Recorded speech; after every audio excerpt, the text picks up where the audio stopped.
शामदीद KM news digital आप prime time देख रहे हैं। आइए आज की 5 खबरें देखते हैं। चिक्कामगलुरु में मरहूम अमीर शरीयत हजरत मुफ्ती मौलाना सगीर अहमद खान रशादी की याद में ताज़ियती इजलास मुनक्किद किया गया। ये इजलास मदरसा अरबिया तालीमुल कुरान में हुआ, जहां उलमा, हुफ्फाज और तलबा की बड़ी तादाद मौजूद रही। उलमा ने मरहूम की दीनी, तालीमी और इखलाकी खिदमात को खिराज अकीदत पेश किया और उन्हें इल्म, तक़वा और एतदाल पसंदी का बेहतरीन नमूना करार दिया। मुख्तलिफ मुकर्ररीन ने कहा कि मरहूम ने दारुल उलूम सबीलुर रशाद बेंगलुरु में तकरीबन 47 साल तक तालीम और रहनुमाई की खिदमात अंजाम दी। इजलास के आखिर में मरहूम के लिए दुआए मग़फ़िरत की गई और अल्लाह से उनके दरजात बुलंद फरमाने की इल्तिजा की गई। ये थी चिक्कामगलुरु से खबर। Fast bulletin ज़िरात। कर्नाटका के चीफ मिनिस्टर सिद्धारमैया ने कहा है कि फसल बीमा स्कीम के नफाज में कर्नाटका पूरे मुल्क में पहले नंबर पर है। अब तक किसानों को 6000 करोड़ रुपए से ज्यादा बीमा रकम दी जा चुकी है।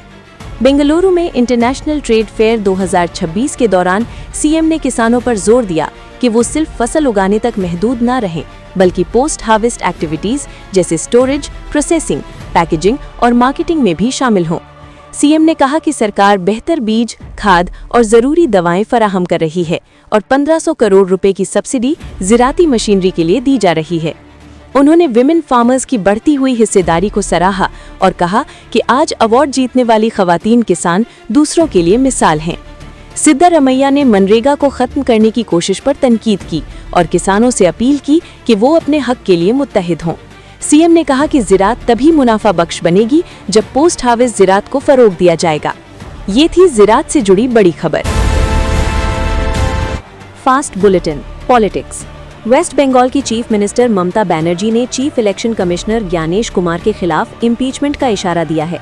उन्होंने सीईसी पर बदसलूकी, धमकी और जानिबदारी का इल्जाम लगाया। ममता बनर्जी का कहना है कि स्पेशल इंटेंसिव रिवीजन यानी SIR सिर्फ ऑपोजिशन रूल्ड स्टेट्स में की जा रही है, जबकि बीजेपी रूल्ड असम को छोड़ दिया गया। उन्होंने सवाल उठाया कि असेंबली इलेक्शन से बिल्कुल पहले SIR क्यों की जा रही है। सीएम का दावा है कि बंगाल में 58 लाख वोटर्स के नाम वोटर लिस्ट से हटा दिए गए, बिना उन्हें अपना पक्ष रखने का मौका दिए। टीएमसी लीडर अभिषेक बैनर्जी ने कहा कि सीएम के 6 लेटर्स का इलेक्शन कमीशन ने कोई जवाब नहीं दिया। ममता बनर्जी ने इलेक्शन कमीशन पर बीजेपी के इशारों पर काम करने का आरोप लगाया और कहा कि ये जंग तब तक चलेगी जब तक इंसाफ नहीं मिलता। इस दौरान सीएम ने ब्लैक ड्रेस पहनकर इलेक्शन कमीशन के खिलाफ प्रोटेस्ट भी किया। ये थी बड़ी राजनीतिक खबर। यूजीसी के नए डिसिप्लिनरी रेगुलेशंस पर मुल्क भर में सवालात उठने लगे हैं। स्टूडेंट्स और टीचर्स का कहना है कि ये कवायद इक्विटी, क्लैरिटी और इंक्लूसिवनेस के लिए खतरा बन सकते हैं। ये नया कानून UGC promotion of equity in higher education institutions regulations 2026 के नाम से 13 जनवरी को जारी किया गया। तनकीद करने वालों का कहना है कि नए कवायद सिर्फ SC, ST और OBC जैसे महफूज जुमरों पर होने वाली नाइंसाफियों तक महदूद हैं, जबकि जनरल कैटेगरी और दूसरे मजहबी ग्रुप्स के लिए बराबरी के तहफ़्फ़ुज़ का वाज़ेह जिक्र नहीं है। इस कानून के खिलाफ सुप्रीम कोर्ट में PIL दाखिल की गई, जहां अदालत ने यूजीसी को हिदायत दी कि कानूनी वजाहत और ज़रूरी इस्लाहात पर गौर करे। एक्सपर्ट्स का कहना है कि ये नए रेगुलेशंस 2012 के यूजीसी कवायद को कमज़ोर करते हैं और कैंपसेस में इख्तिलाफात बढ़ा सकते हैं। सुप्रीम कोर्ट ने जोर दिया कि हायर एजुकेशन इंस्टीट्यूशंस में बराबरी, शमूलियत और बेखौफ माहौल कायम रहना चाहिए। ये थी तालीम से जुड़ी बड़ी खबर। बाद RCB ने फिर कमाल कर दिखाया। रॉयल चैलेंजर्स बैंगलोर विमेन ने WPL फाइनल में दिल्ली कैपिटल्स को 6 विकेट से शिकस्त दे दी। कैप्टन स्मृति मंधाना ने कहा, 3 सालों में 3 टाइटल्स, ये RCB के लिए हिस्टोरिक मोमेंट है।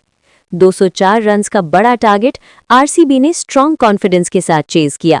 लॉरेन बेल का बॉलिंग स्पेल मैच विनिंग साबित हुआ। वहीं दिल्ली कैपिटल्स को लगातार चौथी बार फाइनल में हार का सामना। कैप्टन जिमाइना रॉड्रिग्स ने कहा, रिजल्ट चाहे जो भी हो, टीम के जज्बे पर हमें फख्र है। RCB की कामयाबी का फॉर्मूला मेहनत, क्लियर प्लानिंग और टीम सपोर्ट।